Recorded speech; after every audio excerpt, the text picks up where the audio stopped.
Hey everyone, welcome to the channel, welcome to Bankrupt Pensioner, and welcome to Rider Roundup, which is a regular roundup of news, generally speaking from Motorcycle News Weekly. And I'm looking at the Christmas edition today, just with a few stories that I'd like to share with you for those that haven't got time to read and all that good stuff. So, that's the introduction. This will be a regular thing and we'll take it from there.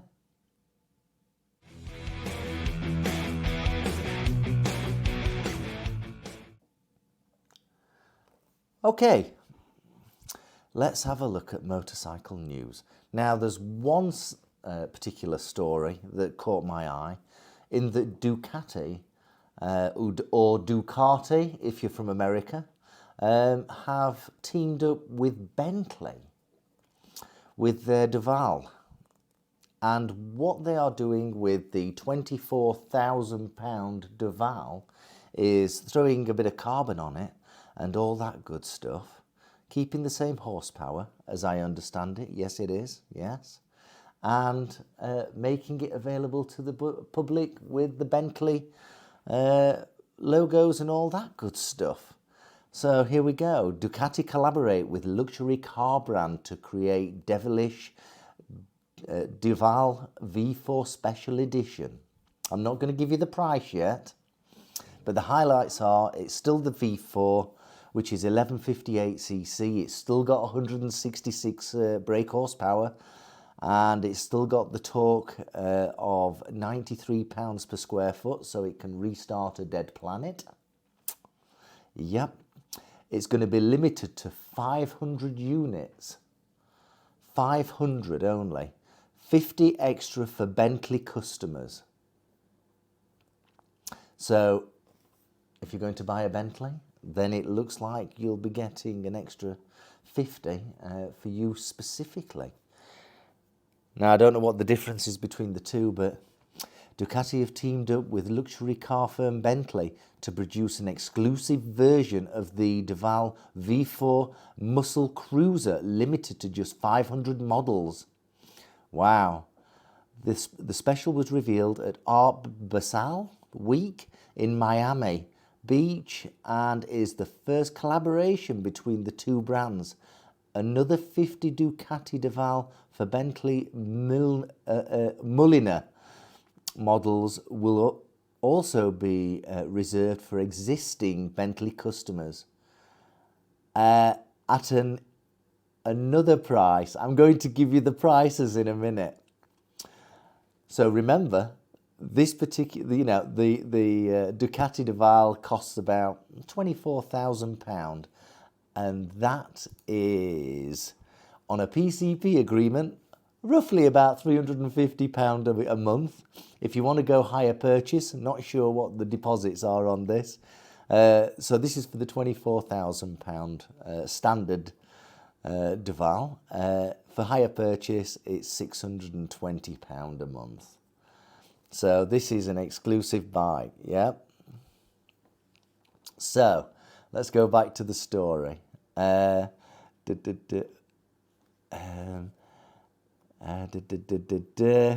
scarab green colour, of which I'll show you images, on the bodywork, for instance, was sourced from Bentley Mulliner, and the bespoke forged rims are finished in dark titanium satin and designed to look like those found on the car. Also inspired by the four-wheeler is the two-tone front grille fairing and upper elements of the tank. So that's okay. The standard 4-exit exhaust has also been swapped for a pair of longer, flatter tips. Yeah, okay, that's okay. Elements include the headlamp, engine and radiator covers are finished in carbon fibre, as is the rear bodywork, which can be swapped between double and single seat designs. That's good. So, I'm going to give you the price in just a minute, but now let's understand it.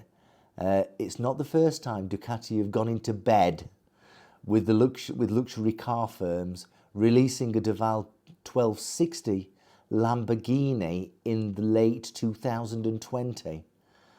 Like Ducati, both Bentley and Lambo belong to the Volkswagen Group, VAG, yes?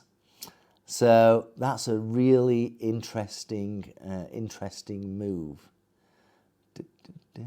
Meaning we might even expect either an Audi or Porsche next time. So I'm going to give you a roundup of the prices for this Bentley edition. For the standard one of the 500, you're looking at £58,000. For the one of the limited 50, you're looking at £71,000. Okay. Can I have a new bike? Only joking there. £71,000. So let's have a think about the. Let's talk about the what was it? £58,000. So the normal bike is 24 grand. 24, 34, 44, 54. That's £34,000 extra. Wow, it's gonna have to be a real mean machine. And I'm not sure if Go Compare Insurance will cover this one. But yeah, it's gonna be incredible. I hope you found this one useful. Let's go on to the next story. Okay, so Bimoto. Does everybody remember Bimoto? I'm sure you do. Bimoto is backed by Kawasaki, and so some of the technology that comes from Kawasaki goes into Bimoto. And that's how organisations work today. But it says here, from the lead of Bimoto, that there's going to be no electric bikes from Bimoto. They're not interested in electric bikes. It says here, despite Bimoto's engine and technology supplier Kawasaki diversifying into both electric and hybrid solutions, the boutique Italian brand remains committed to combustion engines only. For electric, my point of view is only inside 20 kilowatts, around 26 horsepower, and nothing more. Company COO, Chief Operating Officer, Pierluigi Marconi, I'm not sure I'm pronouncing that correctly, told Motorcycle News. But Bimoto cannot make a 20 kilowatt motorcycle because it is our aim. Because it's not our aim. Sorry, we are high performance bikes. Yeah, high performance. Yeah, I suppose they are really. Yeah, Bimoto, they were always high performance. Certainly from the 80s and 90s, and then I've never heard of them since. Kawasaki own a 49.9% stake in Bimoto. The Japanese powerhouse now produce a range of A1 class electric models, plus a pair of hybrids featuring an electric motor and a 451cc parallel twin engine. To this point, we have not made any electric vehicles, Marconi continued. For the future, we will see if the technology becomes different, but for now, if electric makes higher power, it needs to have the higher voltage. Higher voltage is very dangerous. There we go. So Bimoto are not going to create any electric bikes. So that's okay. I think he does have a point where electric scooters and that are fine. But, you know, if we look at the live wire from Harley Davidson, that was a complete flop. At £30,000, was it? Or £28,000?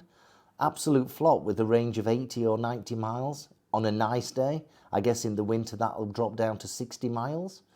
So, you know, it's just a point. You know, I suppose if I lived in the city and was travelling across the city all the time and I had a range of, let's say, 40 miles on a scooter where I could plug it in when I got to work, that would be okay. If I had a top speed of, let's say, 60 mile an hour, that would take me down the A roads and the dual carriageways. I guess it's about right. It'd be like a little scooter, and that would be fine. But when it comes to the bigger machines, you know, 600cc and above, you know, you just can't get the technology stack to be architected in such a way that you can get the range and the power and the charging time. Yeah, it's just an interesting point. Okay, let's go on to the next story. Suzuki. So, on the Christmas edition, I noticed, it's page 9. Suzuki are advertising the new V-Strom 800 RE, born to roam, and it's a great bike. It's an absolutely wonderful looking bike, and I'm sure it would be interesting to get the Triumph Tiger 900 and this 800 together to see how they perform together and compare to each other. But this is a great bike. In fact, Andy, one of the guys, is looking at buying one of these. Maybe second-hand, it may be brand new. We'll report on that in the early part of Q1 of 2024. But I've also been looking at a YouTube from Motorcycle Central, the channel Motorcycle Central, where it's basically saying the CEO finally admits that they are in big trouble from Suzuki. Just have a quick listen to this. Are Suzuki's glory days in the motorcycle industry behind them? In this video, we delve into Suzuki's recent admission of financial difficulties and investigate how the company plans to remain competitive in the market dominated by rivals such as Honda, Yamaha and Kawasaki. I'll just stop there. I believe Yamaha are having major financial problems as well. So Suzuki are not by themselves on this. Here we go. Suzuki, a brand famous for dependability and innovation in the motorbike industry, has been plagued with financial difficulties. We'll explore Suzuki's condition as well as the success tales of its competitors. Honda, known for the varied product line, Yamaha, which is leading the push to electric motorcycles, and Kawasaki, which has carved out a niche with sporty and adaptable models, have all maintained steady positions. I'm not sure that's absolutely true. I think Yamaha are having problems. I think Honda are having problems as well, to be fair.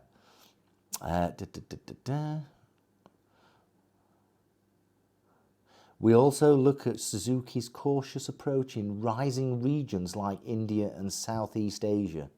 Honda and Yamaha have actively grown in these areas, tailoring their goods to local tastes and reaping the benefits of an expanding middle class, and urbanization. That's interesting English. Suzuki must take a broad approach to overcome these difficulties and reclaim their competitive advantage. Suzuki used to be fantastic. I remember the Suzuki in 70s and 80s.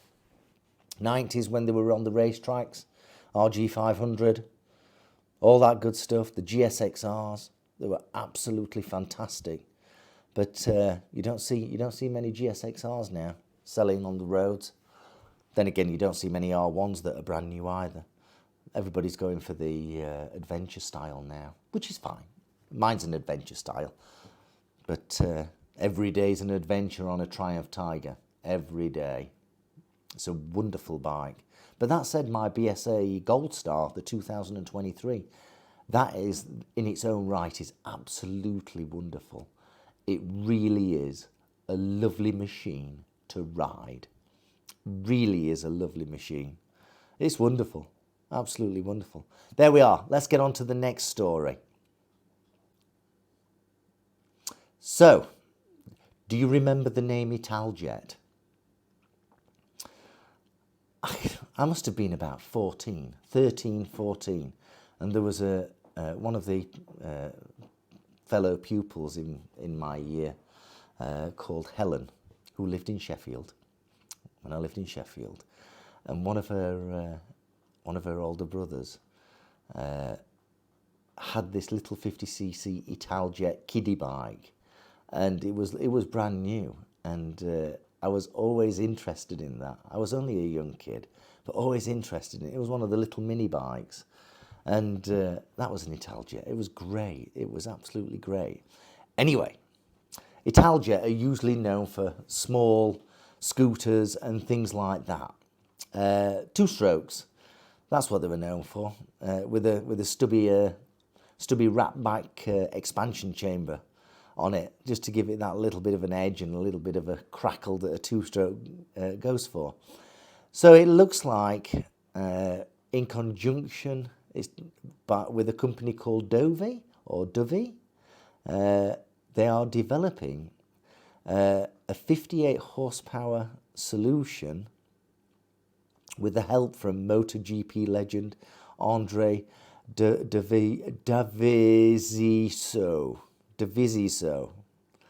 Yeah, scooters don't usually grab much attention, especially when they're still in the prototype stage. But then scooters don't usually have 550cc twins producing nearly 60 horsepower. There we go. I'm going to put a photo of this up. Now you might be thinking of a Suzuki Bergman or something like that. This looks like it's out of the Terminator.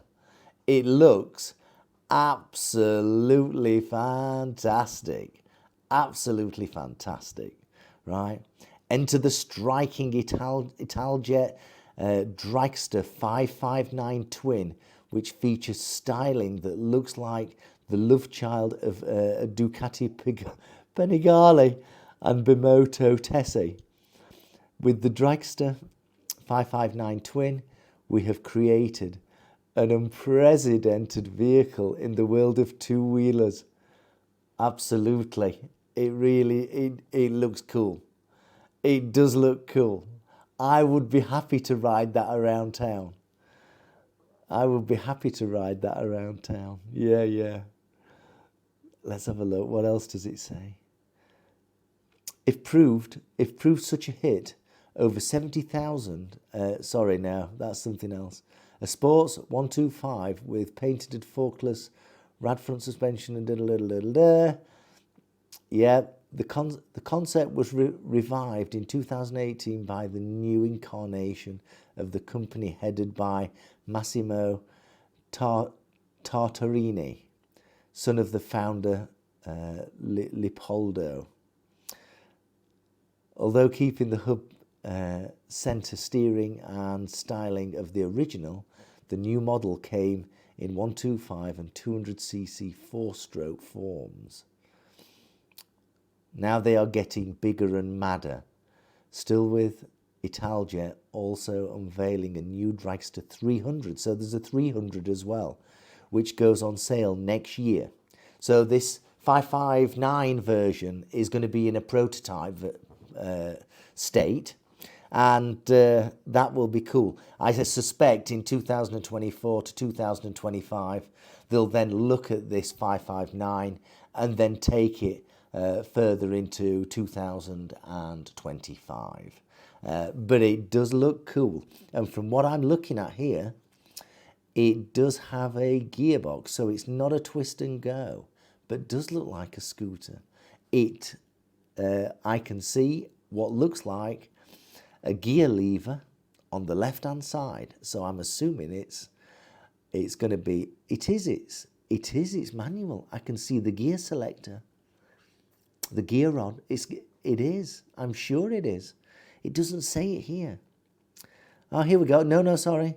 Further separating the 559 from the £13,807 T-Max is the manual 6-speed transmission, a feature that some may argue defeats the object of the scooter class. But as before, there is a tubular steel space frame with 15-inch wheels and monoshock rear, although one big difference is the use of 48mm forks in place of the rad hub design. Prices and availability are yet to be confirmed. However, the incoming Dragster 300 will set you back £6,999. Sorry, euros, or around £6,056. So that's just over £6,000 for a 300cc scooter. £6,000 for a 300cc scooter. You could have, for the same price, you could have a brand new BSA Gold Star, I guess. I suppose it depends on what floats your boat. You know, they're completely different machines, aren't they? They're completely different machines. There we are. Ital Jet back on the scene. Next story coming up.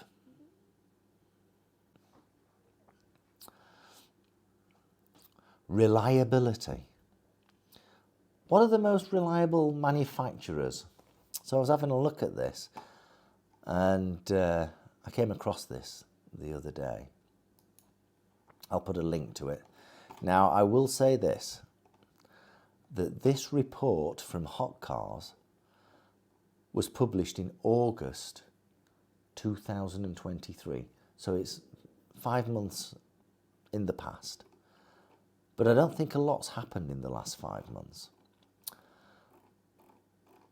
What's the most reliable bike? Manufacturer. What do you think? You tell me. Who's the number one? Let's not spend too much time on this. Number one is Yamaha. They have a failure rate of 11%, so that's basically 1 in 10 or 11 in 100 if you want to be super accurate. Let's say 1 in 10. So 1 in 10 Yamahas has to be returned to the dealership for manufacturer repair for whatever reason. It doesn't go into the details of the reasons. Who's number two? Well, number 2 and number 3 are in joint place. Who do you think number 2 is? Honda and Suzuki are both in the second position, or second and third position, both having a failure rate of 12%. So that's only 1 more percent greater than Yamaha. So they're basically all the same. So that means out of 100 machines that Honda or Suzuki give out, 12 of them have to return for manufacturer repair. So Suzuki, you know, based on the early comment with Suzuki are doing really well. It's only 1% more than Yamaha, which is in number 1 position. Who's in 4th place? Kawasaki, with 15% failure rate. 15%, so that's 1.5 machines in every 10.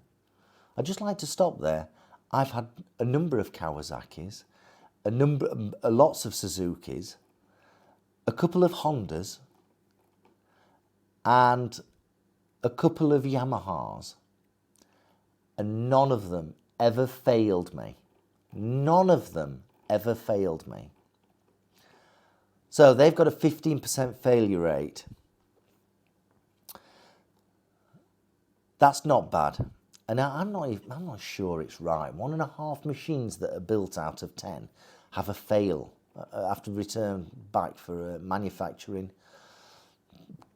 problems. Next one, number 5 on the list. Who do you think this is? Now, there's a massive leap here from 15% from Kawasaki to 26% failure rate. This is August 2023. So number 5 position, it's Harley Davidson.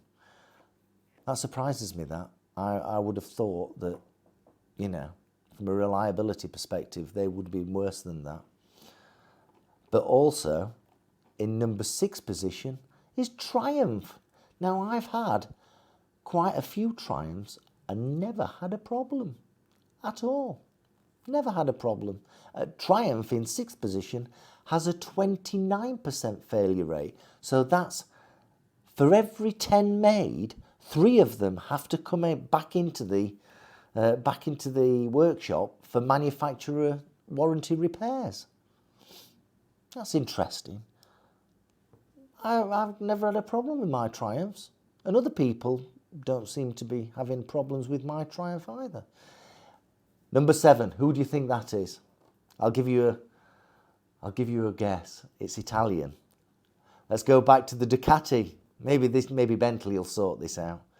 Ducati have a 33% failure rate. So over 3 bikes out of 10 have to be returned to the manufacturer under warranty to be repaired. That's not very good, is it? But let's go further. Who do you think's in 8th position with a 40% failure rate? That means 4 out of 10 machines have to go back to be repaired under the warranty. It's BMW. My goodness, BMW. Wow. Number 9, the details aren't available from a percentage perspective of how many there is returned, but it's KTM. So it's higher than 40%. Higher than 40%. Excuse me. That's incredible. Number 10 place, and this is where we're going to stop. It's another Italian. It's Aprilia. That doesn't surprise me. I mean, it was 2022. We headed off to the Alps. 2 Italians and 1 German bike. I was on the BMW, and the BMW had no issues at all. The 2 Italian bikes were having problems. Not major problems, and problems that could be rectified. But the 2 Italian bikes did have problems. One of them was quite major. The cam tensioner, the cam chain tensioner had stopped working. I think it's hydraulic, had stopped working, and the engine sounded like a sack of hammers. But that was easily repaired. To be fair, that was easily repaired. So, yeah, so that's interesting. Did you find this useful? Comment below. Would you like me to do it again? Comment below. Don't forget to subscribe. Have a great Christmas. Yes? Or if you're watching this after Christmas, will I have time to put it up for Christmas? That's the question. I'll try to put it up for Christmas. Have a great time. And, you know, let's be kind to people. Shiny side up. Always ride safely. Just ride safely. Ride as if no one can see you. Ride as if you're invisible. And then you won't go far wrong. And ride safely as well. Yes, don't want any accidents. Don't want any accidents. Hope you found this useful. Do comment below. Let me know your thoughts. Do you want me to do this again? I'm happy to do this again, especially through the winter time. I'll see you very soon. Have a great holiday. See you soon. Thank you. Bye-bye.